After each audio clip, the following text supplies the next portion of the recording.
Ya, kita lanjut lagi pembelajaran kita, yaitu pembelajaran tematik, di mana masih tetap tema 3, tokoh dan penemuan. Subtema 2, yaitu penemuan dan manfaatnya. Pembelajaran 5 dan 6. Kita mulai pembelajaran 5. Tahukah kamu, penemu komputer, apa manfaat komputer bagi kehidupan masyarakat? Ya, sekarang kita akan melihat atau mencari tahu penemu dari komputer.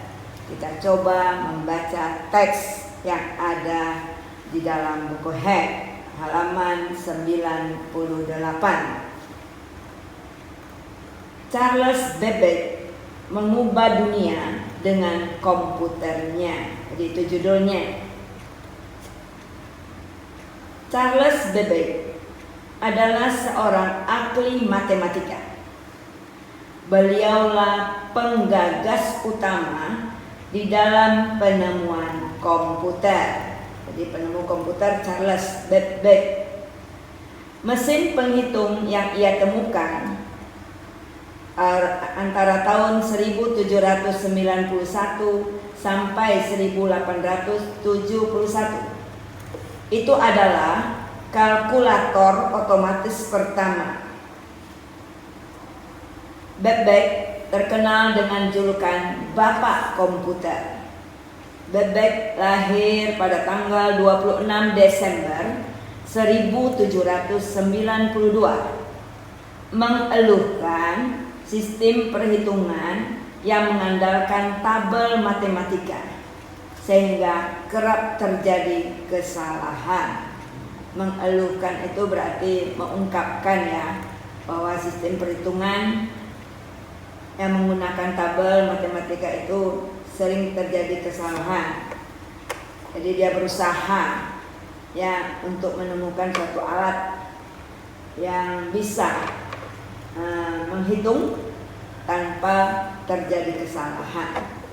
Babbage ingin mengubah sistem perhitungan tersebut melalui sistem mekanik untuk menekan kemungkinan terjadi kesalahan hitung. Gagasan tersebut dituangkannya dalam sebuah catatan yang diberi nama Note on the Application of Machinery to the Computation of Astronomical and Mathematical Tables. Catatan yang dibuat pada tanggal 14 Juni 1822 ini berisi tentang semua konsep komputasi yang ada di dalam benaknya, di dalam kepalanya. Jadi benak itu kepala ya maksudnya. Nah, jadi kira-kira itulah riwayat dari penemu komputer. Ya, kalau kita lihat di sini, ini sebuah teks yang juga menjelaskan tentang hasil penemuan seorang tokoh. Maka teks yang seperti ini kita sebut dengan teks eksplanasi ilmiah. Teks eksplanasi ilmiah. Jadi, apa yang dimaksud dengan teks eksplanasi ilmiah? Yaitu teks yang menjelaskan proses penemuan sesuatu yang disusun menurut prinsip sebab akibat. Adapun struktur teks eksplanasi ya adalah yang pertama berisi pernyataan umum atau kita sebut pembukaan. Jadi pembukaan ini berisi informasi singkat tentang apa yang akan dibicarakan atau diinformasikan. Informasi singkat ya tentang tokoh yang penemu tersebut. Kemudian yang kedua, deretan penjelas atau kita sebut dengan isi, yaitu deretan penjelas menjelaskan bagaimana cara kerja hasil penemuan dari tokoh tersebut. Cara kerja ya. Berikut yang ketiga yaitu penutup. Penutup ini berupa kesimpulan yang berisi interpretasi atau pendapat singkat dari si penulis tentang topik yang dijelaskan. Pendapat singkat dari si penulis tentang masalah yang dijelaskan. Jadi di sini ada beberapa pertanyaan yang kita jawab sepintas saja. Kalian sudah tahu ya, kira-kira jawaban yang harus kalian jawab berdasarkan cerita yang ditampilkan tadi. Apa yang dilakukan Charles Babbage? Yang dilakukannya adalah menggagas penemuan komputer. Jadi berusaha untuk menemukan komputer. Dia menggagas, jadi dia sponsor utama ya, penemu dari komputer. Apa dampak penemuannya bagi dunia? Dampaknya bagi penemuannya bagi dunia yaitu menekan kemungkinan terjadinya kesalahan menghitung. Supaya jangan terjadi kesalahan menghitung. Apakah kamu merasakan manfaat komputer saat ini? Ya, sudah pasti kita merasakan manfaat dari komputer. Manfaat apa saja yang kamu rasakan? Jadi banyak manfaat yang kita rasakan dengan adanya komputer. Contoh, tugas-tugas kita dapat kita kerjakan dengan mudah. Kita bisa menonton video, kita bisa berbicara lewat media sosial dalam jarak yang jauh dan sebagainya. Itulah contoh-contoh manfaat komputer saat ini. Charles Babbage mengubah dunia dengan komputer. Mesin hitung ini bermanfaat untuk mengurangi kesalahan menghitung. Komputer yang ia temukan semakin berkembang dari waktu ke waktu. Tahukah kamu bagaimana perkembangan komputer saat ini? Jadi riwayat sebelum ditemukan komputer ya, dari awal, yaitu tahun 500 sebelum Masehi, alat hitung tradisional. Kalau kita lihat di sini seperti sempoin ya. Tahun 1821 komputer pertama ditemukan. Kemudian dilanjut dengan tahun 1939 komputer listrik dibuat. Lanjut lagi 1971 electronic mail atau email, surat elektronik pertama berhasil dikirim. Berikut 1973 komputer pertama menggunakan keyboard dan mouse. 1975 komputer dengan harga terjangkau untuk rumah atau home komputer. 1983 internet dengan jaringan global diciptakan. Berikut 1994 dimulainya penggunaan internet oleh masyarakat. Itulah perkembangan komputer ya, sebelum seperti yang sekarang. Bagaimana perkembangan komputer? Ya tadi ya, saya bacakan tadi tuh. Itulah perkembangan komputer di awal. Yang kedua, mengapa komputer terus berkembang? Karena komputer terus berkembang untuk memudahkan pekerjaan manusia. Ya. Mengikuti perkembangan zaman yang semakin maju. Jadi supaya manusia bisa mengikuti perkembangan zaman. Apa dampak perkembangan komputer bagi manusia?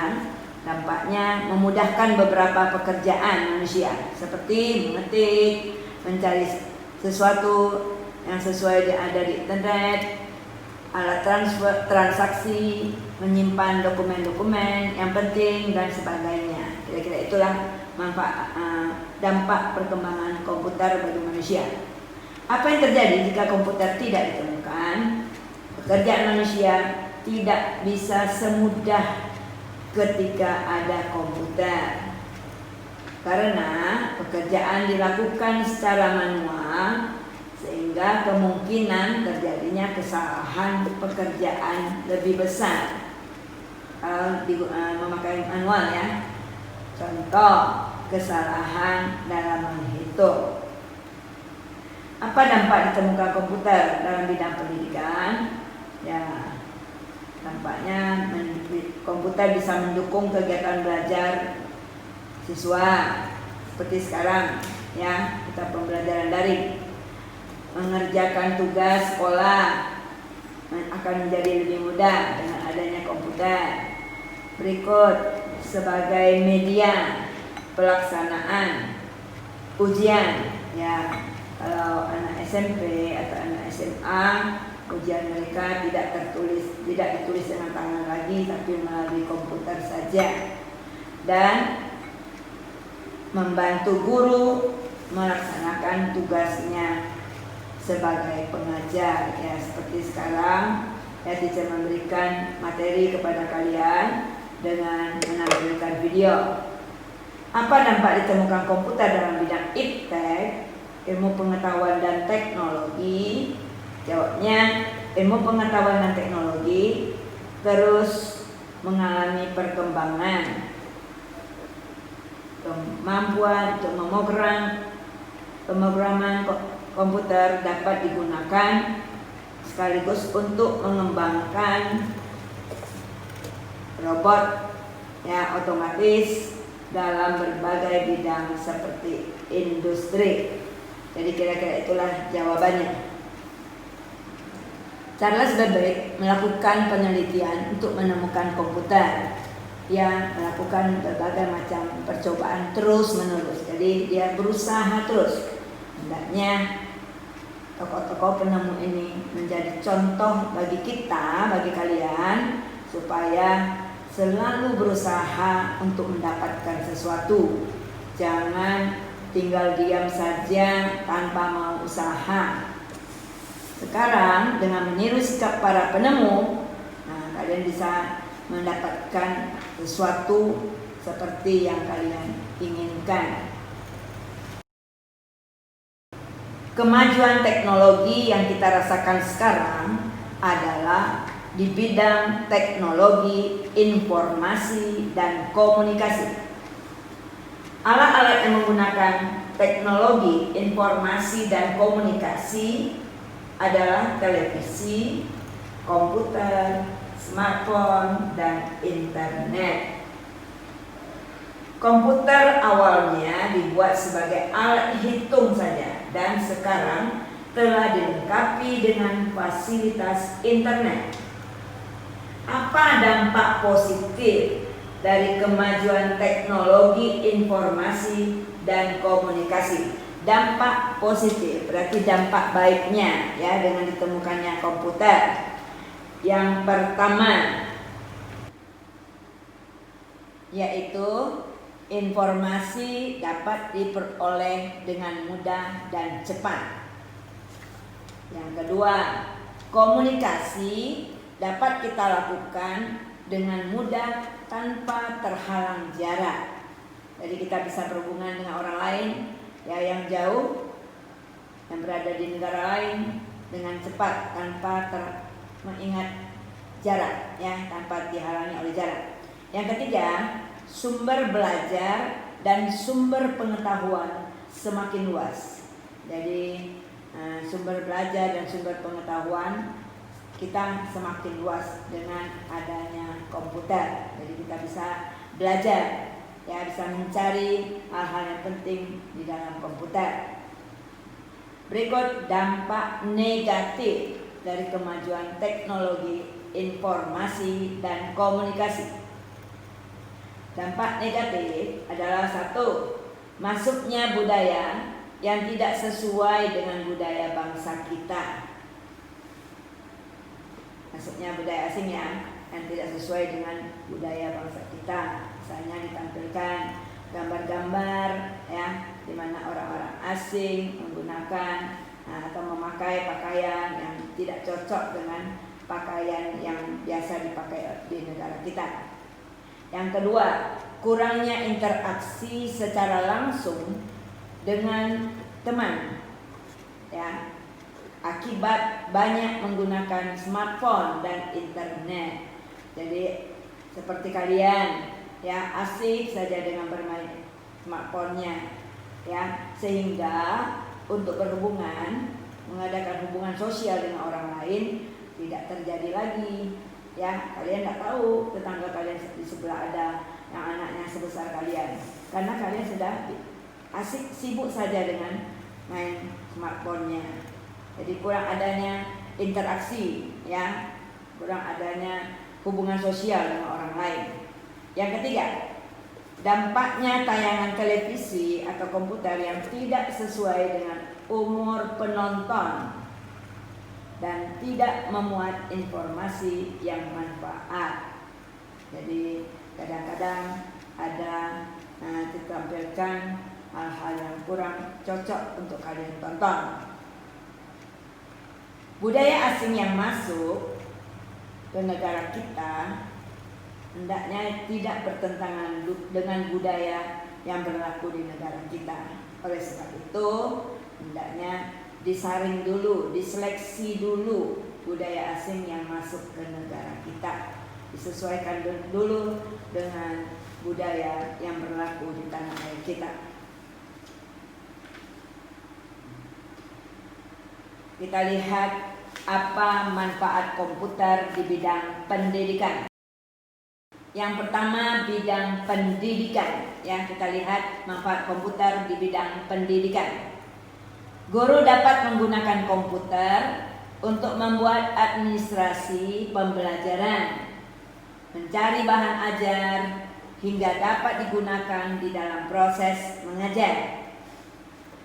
Bagi siswa, komputer dapat juga digunakan untuk mengakses proses informasi untuk memperkaya pengetahuan yang diterima di sekolah.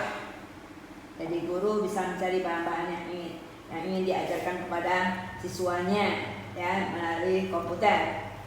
Kemudian juga kerjanya menulis, ya, laporan, ya, kepada dinas atau siapa saja dengan melalui komputer. Kemudian bagi siswa, dia bisa mengakses informasi, ya, mencari informasi juga sehingga pengetahuannya semakin luas. Di bidang transportasi, tadi di bidang pendidikan, sekarang di bidang transportasi. Semua jadwal dan pemesanan sarana transportasi, baik transportasi darat, laut, dan udara, dapat diakses melalui komputer. Hal ini dapat mempermudah masyarakat yang hendak bepergian. Selain itu, alat transportasi modern saat ini pun sudah terkomputerisasi sehingga pengoperasian dan pengawasan sarana-sarana transportasi menjadi lebih mudah, ya. Jadi pemesanan tiket bisa melalui internet, ya. Kemudian bidang komunikasi. Saat ini orang banyak memanfaatkan komputer untuk melakukan berbagai aktivitas ekonomi. Contoh, kita dapat dengan mudah berbelanja barang apapun tanpa harus pergi ke pasar atau toko. Cukup dengan komputer yang dilengkapi dengan jaringan internet, kita dapat berbelanja barang-barang yang kita butuhkan, jadi melalui online. Bidang komunikasi. Penggunaan komputer yang dilengkapi dengan fasilitas internet dapat mempermudah seseorang untuk berkomunikasi. Dengan berbagai aplikasi, kita dapat berkirim surat, berbicara, bahkan dapat langsung bertatap muka dengan orang-orang di berbagai belahan dunia. Jadi kita bisa mengadakan video call dengan orang-orang yang jauh, ya. Itulah kira-kira beberapa contoh manfaat komputer di zaman modern sekarang. Kita dapat menggunakan alat musik bernada. Jadi pakai nada. Ada nada do, re, mi, fa, sol, la, si, do. Ya. Do itu dengan angka 1. Kalau non angka dengan angka 1. Re dengan angka 2, mi dengan angka 3, fa dengan angka 4, sol dengan angka 5, la dengan angka 6, ti dengan angka 7, dan do tinggi ya pakai titik. Berarti dengan angka 1 pakai titik. Kalau kita tulis dengan not balok, berarti huruf-huruf yang kita pergunakan adalah C, D, E, F, A, B, C1. Ya. Jadi di sini ada 8 nada. Nah, deretan 8 nada ini, 8 buah nada yang dideretkan seperti ini, kita sebut dengan 1 oktav. Jadi 1 oktav terdiri dari 8 nada. Kemudian jarak antara nada do, nada angka 1 dengan angka 2, ya, atau dibaca 1 itu do, dengan jarak re angka 2 itu adalah 1. Jadi kalau kita perhatikan, bisa dilihat di buku head ya, jarak-jarak nada. Nah, jarak antara nada satu dengan lain kita sebut dengan interval nada. Ya. Jadi kita lihat nada 1 dengan nada 2, do dengan re, itu jaraknya 1. Nada re dengan mi 2 dan 3 itu jaraknya juga 1. Mi dengan fa itu jaraknya setengah. Setengah ya. Angka 3 dengan angka 4 jaraknya setengah. Setengah nada. Angka 4 dengan angka 5 jaraknya 1 nada. Angka 5 dengan angka 6 jaraknya 1 nada. Angka 6 dengan angka 7 jaraknya 1 nada. Dan angka 7 dengan angka 1 jaraknya setengah nada. Jadi kalau kita satukan semua menjadi 1, 1, setengah. 1, 1, 1, setengah. Tangga nada yang seperti ini urutannya 1, 1 setengah, 1, 1, 1 setengah, kita sebut tangga nada mayor. Jadi kalian harus ingat bahwa 1 itu do, 2 itu re, sehingga apabila teacher tuliskan do, re, mi dalam bentuk kata seperti itu, jangan kalian ragu. Misalnya fa, kalian lupa bahwa fa itu adalah angkanya dengan not angka 4. Jadi penting dihafal ya, agar kalian tahu berapa jaraknya antara satu nada dengan nada lainnya. Jadi buku bisa kalian lihat, sudah dijelaskan sana contoh-contoh nada yang berjarak 1 nada, setengah nada, 1 setengah nada, ataupun 2 nada. Oke? Pembelajaran 5 kita sudah selesai, kita lanjut dengan pembelajaran 6. Di sini juga ditampilkan sebuah teks eksplanasi ilmiah. Kita coba melihat apa isi teks ini. Judul teks, pensil si kecil yang amat penting. Pernahkah terbayang olehmu di mana sih manusia bikin tanda dan tulisan sebelum ditemukannya pensil? Bagaimana proses penemuan pensil hingga menjadi bentuk pensil seperti sekarang dengan proses pembuatan yang lebih modern? Zaman dulu manusia menggambar dan menulis dengan menggoreskan ujung pisau ke batang pohon. Lalu pada masa Romawi kuno, sebilah logam yang tipis dipakai untuk membuat goresan pada batu dan lembar daun papirus.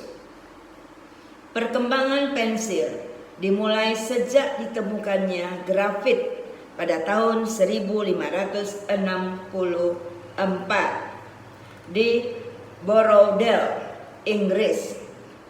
Grafit ditemukan sebagai material yang dapat meninggalkan tanda hitam yang cukup pekat, namun terbukti lunak dan gampang patah. Untuk itu, grafit membutuhkan tangkai pemegang. Pada mulanya, grafit hanya dibungkus oleh tali yang terbuat dari kulit domba. Terus ditemukan cara untuk memasukkan grafit di antara dua bilah kayu yang dilubangi. Ketika itulah mulai dikenal alat tulis yang kini dinamakan pensil. Pensil mulai dibikin secara massal pada tahun 1662 di Nuremberg, Jerman. Selanjutnya, mulai abad 19, Faber-Castell, Lyra, Staedtler, dan perusahaan-perusahaan lain mengembangkan pensil buat alat tulis secara besar. Pada zaman modern, pensil dibuat dengan hancurkan grafit murni sama tanah liat hingga berbentuk bubuk. Kemudian campuran ini dicetak menjadi bentuk tipis, panjang, dan dilapisi dengan kayu. Jadilah pensil dengan bentuk yang kita kenal saat ini. Pensil menjadi benda yang penting banget hingga saat ini. Kalau nggak ada pensil, kita bakal kesulitan waktu lagi belajar. Kita juga nggak bisa bikin karya tulis seperti cerita pendek, puisi, dan tulisan lainnya. Lalu kita disuruh, jadi kira-kira begitulah isi dari cerita ini, yaitu penemuan pensil ya, sehingga kita bisa manfaatkan pensil sampai sekarang. Temukanlah informasi penting pada teks eksplanasi ilmiah tentang penemuan pensil tersebut. Tuliskanlah jawabanmu pada diagram berikut sesuai dengan urutan paragraf. Paragraf pertama, topik masalah. Jadi topik masalahnya sini tentang penemuan dan perkembangan pensil. Jadi itulah topik atau bahan yang menjadi masalah yang diceritakan di dalam ini. Kemudian kita lihat deretan penjelas. Ya, kita lihat deretan penjelas. Paragraf di sini ini ada 4 paragraf. Ya, di mana yang pertama pembukaan. Kemudian pembukaan itu maksudnya pernyataan umum, ya. Kemudian deretan penjelas atau isi, dan yang terakhir penutup. Adapun deretan penjelas, ya, pada paragraf kedua. Paragraf ketiga masih deret penjelas, yaitu pembuatan pensil secara massal dimulai tahun 1662 di Nuremberg, Jerman. Kemudian abad 19 banyak perusahaan yang mengembangkan pensil sebagai alat tulis secara besar. Pada zaman modern, pensil dibuat dari bubuk penghancuran grafit dan tanah liat. Lalu campuran ini dicetak menjadi bentuk tipis, panjang, yang dilapisi kayu seperti pensil saat ini. Jadi itu kira-kira isi dari paragraf ketiga, ya, deretan penjelas. Kemudian kita lihat paragraf keempat, berupa kesimpulan dan pesan atau pendapat pribadi dari si penulis. Adapun paragraf keempat ini berisi kesimpulannya, pensil menjadi benda penting karena tanpa pensil kita akan kesulitan belajar dan tidak bisa membuat karya tulis. Tuliskan semua kata bercetak miring tersebut untuk pembelajaran berikutnya. Jadi di dalam teks terdapat kata-kata yang dicetak miring. Kata-kata itu menunjukkan kata-kata yang tidak baku. Jadi di dalam kalimat efektif kita harus menggunakan kata-kata baku. Karena kalimat efektif adalah kalimat yang sesuai dengan tata bahasa, baik dari segi ejaannya maupun tanda bacanya. Kalimat efektif tersusun secara sistematis dan mudah dipahami.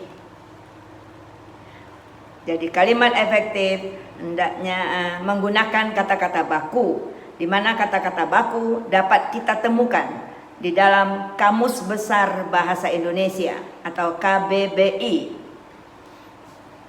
Adapun kata-kata yang dicetak miring di dalam teks, yang pertama, gimana sih? Yang kedua, ya, bikin. Kata bikin itu tidak baku. Kemudian modern, ya, penulisan modernnya ini tidak baku. Kemudian zaman, ini juga tidak baku. Lalu dipakai. Kemudian gampang. Lalu terus.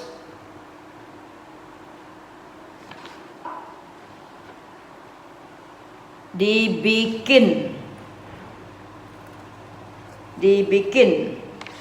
Kemudian ngembangkan.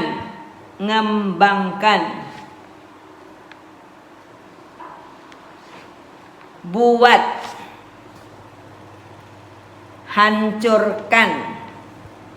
Sama.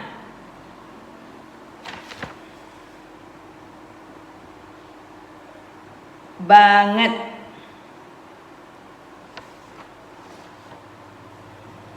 Kalau nggak ada.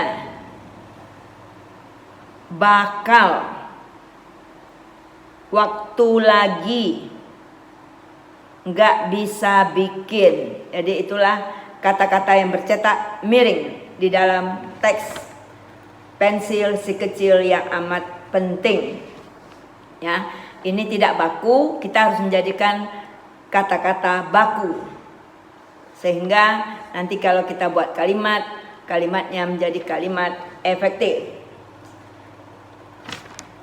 Gimana sih? Jadi seharusnya bagaimana. Tidak usah pakai sih. Gimana sih? Itu harusnya bagaimana manusia. Bikin artinya membuat, ya, tanda dan tulisan. Jadi bisa kita tukar kata yang tidak baku menjadi kata-kata baku. Modern, seharusnya modern tambah n, ya, itu yang bakunya. Modern tambah n. Zaman itu harusnya zaman pakai z. Dipakai harusnya dipakai, ya. Lalu gampang itu mudah.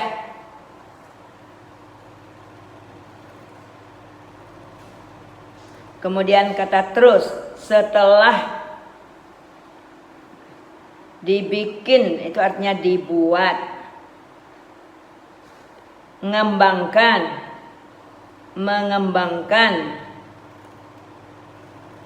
Untuk, buat tuh untuk, ya. Lalu menghancurkan, bukan hancurkan saja tapi menghancurkan, grafit murni, menghancurkan. Kemudian banget, penting sekali. Banget itu artinya sekali, penting banget, penting sekali.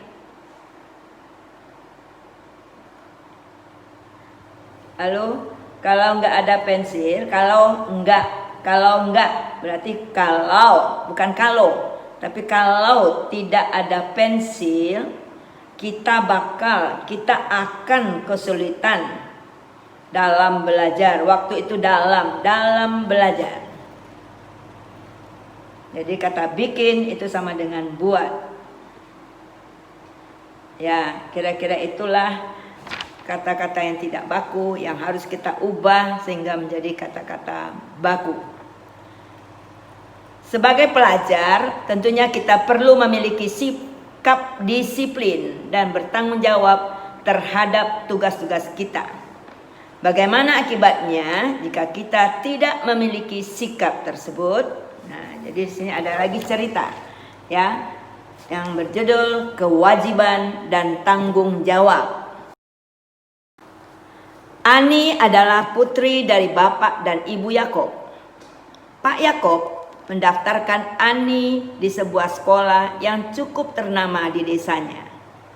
Pak Yakob memenuhi semua kebutuhan sekolah Ani, seperti buku-buku, seragam sekolah, serta peralatan lainnya.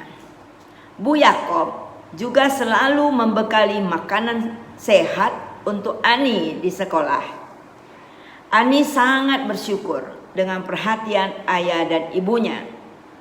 Ia selalu mematuhi nasihat ayah dan ibu. Ani juga rajin sekolah, rajin belajar, dan mengerjakan tugas sekolah tanpa perlu diingatkan. Ani kemudian selalu naik kelas dengan nilai yang memuaskan. Bapak dan ibu Yakob sangat bangga dengan Ani. Jadi itu kira-kira isi dari teks ini. Kita lihat berdasarkan cerita. Di dalam cerita itu apa yang menjadi hak Ani? Apa yang kira-kira menjadi hak Ani? Jadi kita coba menjawab. Kira-kira yang menjadi hak Ani adalah yang pertama, Ani berhak untuk mendapatkan pendidikan. Yang kedua, dia berhak untuk mendapatkan makanan sehat, asupan makanan sehat, ya, di mana ia dibuatkan oleh ibunya, ya, untuk dibawa ke sekolah. Kemudian yang ketiga, Ani berhak untuk mendapatkan perhatian dari orang tua. Itulah kira-kira hak Ani. Kemudian kita lihat apa manfaat kewajiban. Kita tahu bahwa kewajiban adalah segala sesuatu yang harus kita kerjakan. Jadi, apa manfaat kewajiban setelah Ani menjalankannya? Yang pertama, tujuan Ani pasti akan tercapai. Kalau ia melaksanakan kewajibannya, pasti tujuannya akan tercapai. Yang kedua, dia akan dihargai oleh orang lain. Dalam hal ini adalah orang tuanya. Pasti akan dihargai oleh orang lain. Berikut, dampak jika bertanggung jawab pada kewajiban. Jadi dampaknya jika si Ani bertanggung jawab dengan kewajibannya. 1. Menjadi orang berpendidikan, sehingga membanggakan orang tua. Yang kedua, cita-cita Ani pasti tercapai. Berikut ke bahagian bawah kita lihat dampak jika tidak bertanggung jawab pada kewajibannya. Jika Ani tidak tanggung jawab ya. Yang pertama, pasti si Ani akan terjebak dalam kebodohan. Pasti dia akan menjadi anak yang bodoh. Yang kedua, dia pasti mengecewakan orang tuanya. Karena orang tuanya sangat berharapkan ya dia itu bisa menjadi anak yang pintar. Yang ketiga, pasti Ani akan gagal mencapai cita-cita kalau tidak menjalankan kewajiban, tidak bertanggung jawab dengan kewajiban. Berikut, sebutkan kewajiban Ani dalam cerita ini. Kewajiban Ani di dalam cerita. Yang pertama, pasti karena Ani itu pelajar, pasti kewajibannya belajar. Yang kedua, dia harus menghormati orang tuanya. Yang ketiga, dia harus memakan bekal yang diberikan oleh ibunya. Apakah Ani telah menjalankan kewajibannya? Otomatis kita jawab ya. Ani selalu telah menjalankan kewajibannya, yaitu selalu mematuhi nasihat orang tuanya, belajar dengan tekun, mengerjakan tugas-tugas sekolah tanpa harus diingatkan. Apa manfaat kewajiban bagi masa depan Ani? Manfaat kewajiban bagi masa depan Ani, ia akan menjadi orang yang berpendidikan dan sehat, sehingga ketika dewasa ia dapat mencapai cita-citanya. Apakah Ani telah bertanggung jawab terhadap kewajiban yang telah ia dapatkan? Jadi kita jawab iya. Ani telah bertanggung jawab karena ia tidak menyia-nyiakan kesempatan yang diberikan oleh orang tuanya. Hal ini tercermin dari sikapnya Ani, yaitu selalu mematuhi nasihat orang tua, rajin ke sekolah, rajin belajar, dan mengerjakan tugas-tugasnya, serta menuruti perintah orang tua. Jadi itulah kira-kira pembelajaran kita pada hari ini. Jadi semoga kalian juga bisa meniru sikap Ani, tahu apa yang menjadi kewajibannya, ya, sehingga kalian bisa menjadi orang yang berhasil. Oke. Pembelajaran kita hari ini telah selesai, yaitu pembelajaran 5, 6, tema 3, subtema 2. Dan mudah-mudahan apa yang sudah teacher jelaskan tadi kalian mengerti. Dan pesan teacher, jangan lupa protokol kesehatan. Pesan mama yaitu memakai masker, menjaga jarak, mencuci tangan, ya apalagi kalau ingin makan, dan hindari tempat kerumunan orang banyak. Oke, bye-bye.